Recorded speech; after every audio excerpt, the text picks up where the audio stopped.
our sovereign, our father, Sovereign Pyotr Alexeyevich, who will repair the damage. Little children, little mother, little children, my lady, little children, Count A. Tolstoy, J. W. Rochester Medium, Wera Krijanowskaia, A Gift for Readers. Rochester is one of the most widely read spiritual authors in Brazil.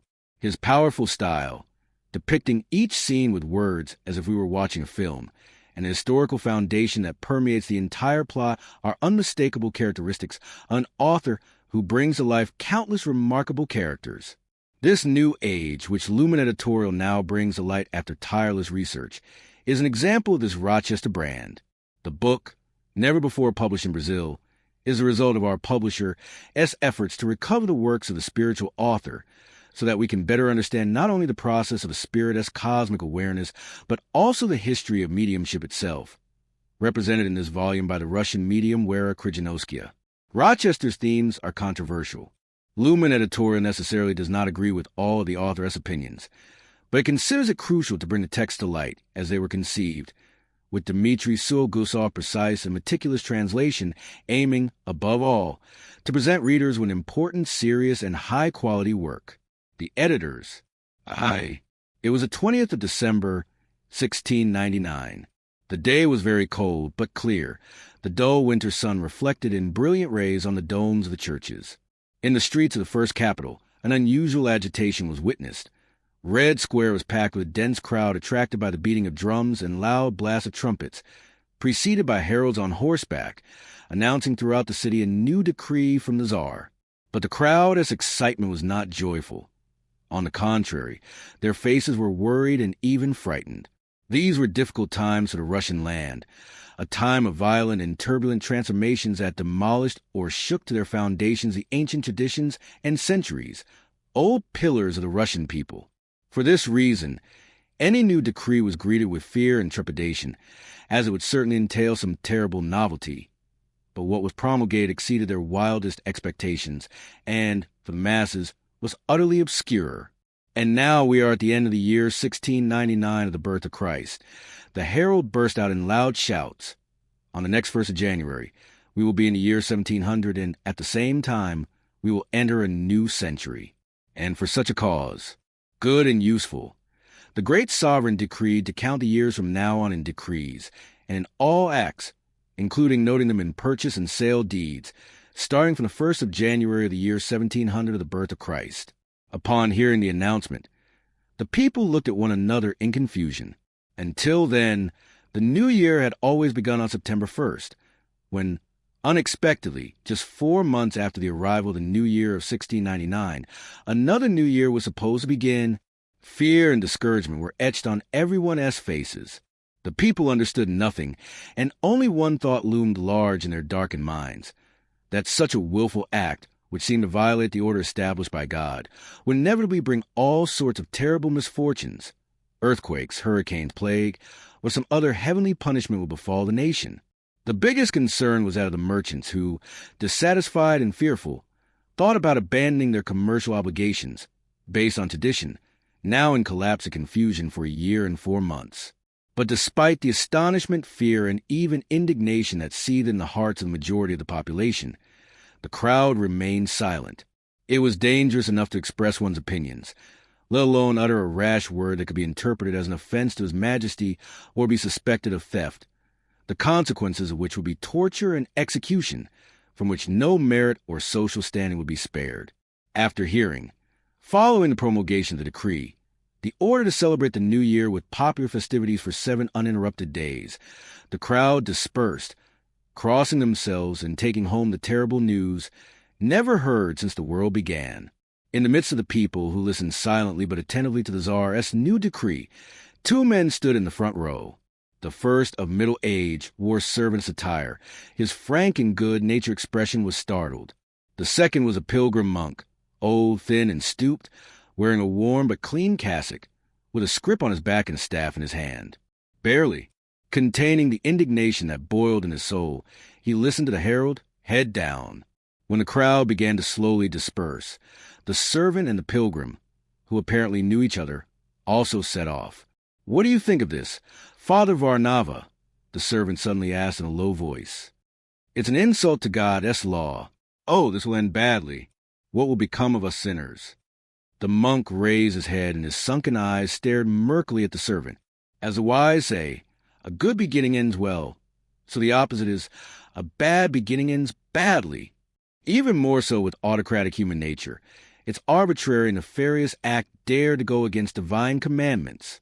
We live in the age of the Antichrist, and it portends misfortune and disaster. Don't you see, Ilya, how the devil, hovering around, is corroding goodness at its roots? Yes, what you say is true, Father. Our home has always been an example of moral integrity.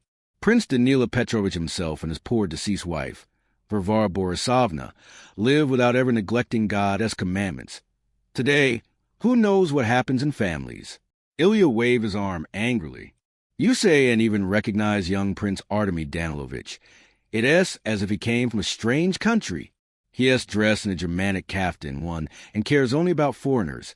He holds contempt for us Russians, even, God forgive me, for his own father. As they walked out onto Varvarka Street, they were suddenly overtaken by a group of loud, talking young men dressed in German costume. Get out of the way, you filthy priest. One of them shouted in broken Russian. Immediately afterwards, he pushed Varnava so hard that the old man stumbled and fell, hit the street lamp, and lost consciousness. As Ilya tried to get the old man up, the rioters disappeared, laughing loudly. Some workers who were working on a nearby house under construction rushed over and lifted Varnava up, upon learning that they were both going to the house of Prince Danila Petrovich. They offered to carry the victim there. Prince Danila Petrovich's wealthy home stood near the Kremlin. It was spacious and built half of brick, half of logs, in the style of the Romanov boyar mansions, too, which still abounded in Russia. On the lower floor was a spacious room with a vaulted ceiling, decorated with paintings and lit by narrow, barred windows. The furniture was luxurious, though of an antique and austere style. Rich silver and gold fittings adorned two enormous carved glass cabinets. In the front corner, a silver lamp, hanging from a chain, illuminated a frame with ancient icons and rich decorations, studded with precious gems. At the table, on which stood a pitcher and 2 cups, sat 2 men. One of them, a handsome man of about 50, wore a green brocade kaftan with a sable trim, loose cherry-colored trousers, and yellow boots. He was the host himself. His solemn face exuded a commanding strength, while his large gray eyes, beneath the bushy eyebrows that almost met the lash line, had not lost the freshness of youth, though at that moment his brow was furrowed with bitterness. Opposite him sat a handsome young man of about 25, with thick, curly hair and a light brown beard. Like a boyar, he wore traditional Russian garb, which suited him well. Resting his elbows on the table, he was lost in deep thought. His brow was furrowed. The glasses, filled to brim, remained untouched and indicated that they were busy daydreaming. Danila Petrovich was one of the boyars who were opposed to Tsar Peter I's innovations 3. Fervently loving his homeland, he watched with anguish the collapse of the ancient nation, while the growing invasion of foreigners, with their strange traditions, awakened in the Prince's soul discontent and fears for the future. With a vast wealth of knowledge for his time, having been to many countries, being a foreigner and knowledgeable of the Western way of life, Danila Petrovich understood the need for change in Russia and welcomed the initiatives of the Tsar, the most peaceful for. But at the same time, he devoutly venerated the strong, long-rooted pillars of Russian life, running through the deep bed dug through the centuries. Therefore, the current uprooting, fraught with great disrespect for the people, simply because the old was outdated and the new often failed, frightened and insulted him deeply. He understood the folly of defending his convictions due to lack of unity between classes.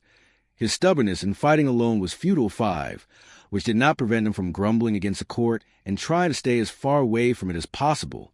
The young visitor, Gleb Mihailovich Poltev, was his godson and the fiancé of his daughter Elena.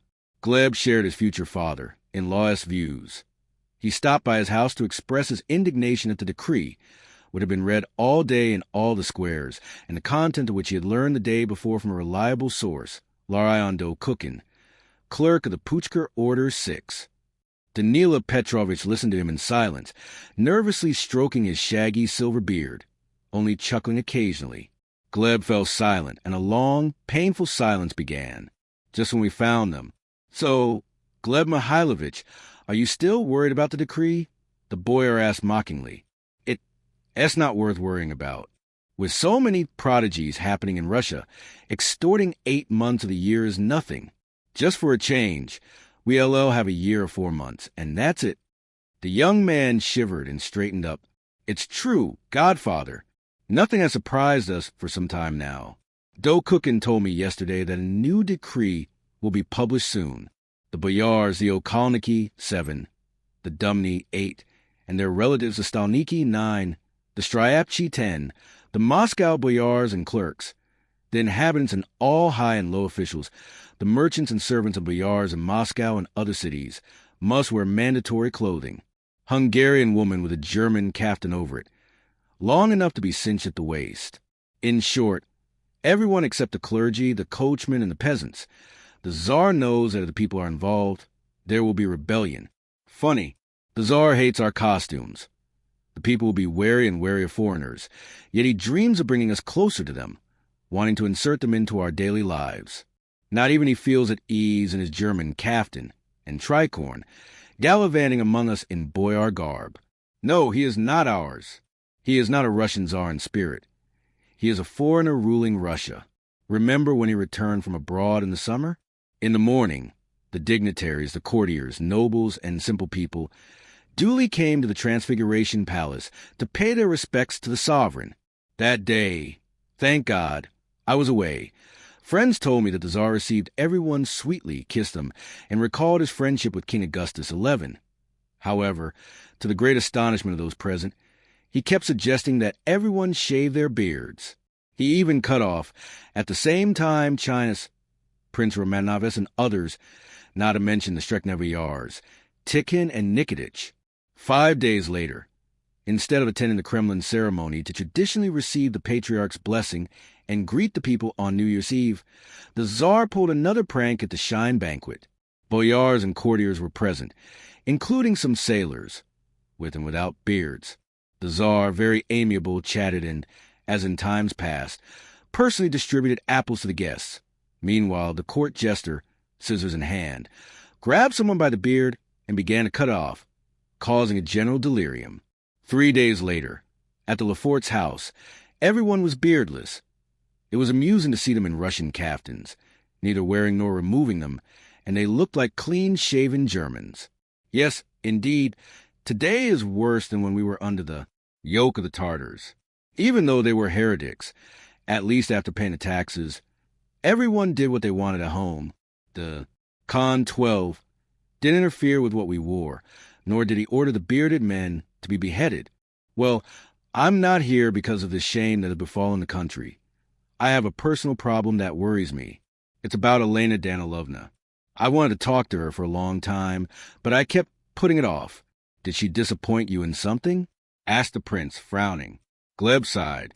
That's not quite it. You know how much I love your daughter. My heart breaks and is saddened to see her so different from me. She has become cold and strange. Sometimes she avoids me, mocks everything Russian, and constantly insists I wear that clownish outfit of foreign scum that is besieging us. Oh, really? I'll make sure she comes to her senses. The prince exploded. No, leave it. Godfather, if my love isn't enough to make her come to her senses, your strictness won't do any good. I'm sure all these ideas and oddities do originate from her, but were instilled in her by her aunt, Anna Petrovna, and by Artemy, who embraced this whole fad from head to toe. It's true. That's the root of all misfortune and evil, the prince complained angrily. I haven't been to my sister's house, since she openly declared she despised everything we own. I heard she has furnishing her house in the latest fashion.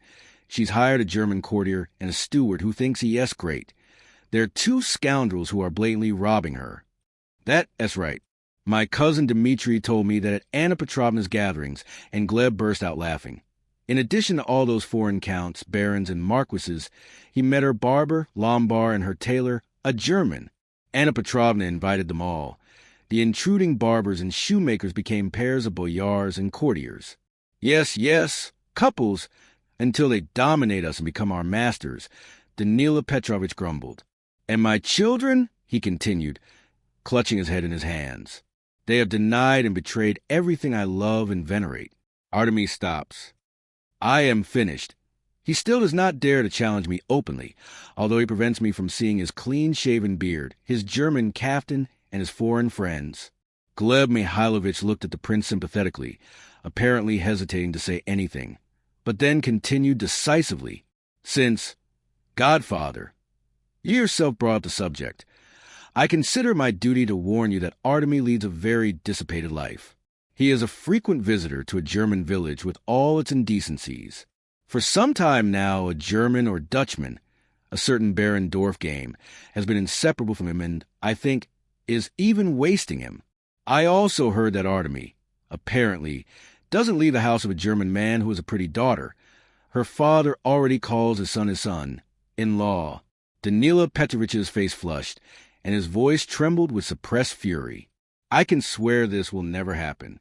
As for that whole orgy, there is nothing surprising, since the German community is a tempting environment for weak Russians, attracted by debauchery. And who encourages all this if not the Tsar himself? He is ashamed to walk around Moscow, although among his own people he feels as comfortable as in a German tavern. What's even better, he returned from his trip, skipped the Kremlin to pay homage to the shrine, and went straight to the villa of his beloved Anna Monsova. Then he spent part of the night drinking and eating at Lafort's house, and the rest of the time he spent in the barracks instead of returning to the palace. Isn't such behavior unseemly for an Orthodox Tsar? What kind of husband and father is he if, last year, he locked the Tsarina in the Suzdal monastery? He also cares little about his son. He gave it to his aunt Natalia Alexeyevna. God grant that Tsarevich, for the good of our land, soon become an adult. The prince fell silent when he saw his old falconer Ilya enter, who, after bowing deeply, stood respectfully at the door. So, Ilya, did you do what I told you? Why do you have that look on your face? Did something happen? Asked Danila Petrovich. Pale and dejected, Ilya approached and, giving a brief account of the task he had accomplished, told of the unheard-of decree he had heard in the square, and also recounted the violent insult of which Father Varnava had been the victim. I dare to bring the old man here. He has already recovered, and begs for your kindness to receive him. Yes, go get him. As for what you heard in Red Square, don't worry, Ilya. The days and years flow in the order established by God. Human inventions will not alter it. The prince comforted him, patting his faithful servant on the shoulder. He kissed his master's hand with gratitude, and followed Gleb, who offered to help bring the pilgrim. Shortly afterward, Varnava entered, pale, supported by the falconer and the young boyar. The old man was staggering and could barely drag his legs. He was seated in a chair, and Danila Petrovich gave him a glass of wine to invigorate him. I know, poor Varnava, that you have been severely mistreated. Stay here with us, and rest until you are fully recovered. It's been a while since I've seen you. Where are you coming from? From the Immaculate Monastery of the Holy Trinity of Sergius. Reverend Monk Nicodim sent you a letter, and ordered me to convey his blessings and greetings to you and all your loved ones. On the way here, the human mob delayed me while the profane decree was being read. I met your Ilya, and we were on our way here, when suddenly, God willed it, I was attacked by a German gang, who insulted and injured me. Oh, merciful God! What times have we come to when outsiders dare to insult a defenseless old man, a servant of God? Yes, what times have come. But don't be surprised, Father, at what has happened. The patriarch himself suffered even greater insults, said Gleb, and in his voice there was a barely contained indignation. The anchorite straightened, visibly surprised. What? They dared to insult the patriarch? Oh, merciful Lord! What happened to the holy man?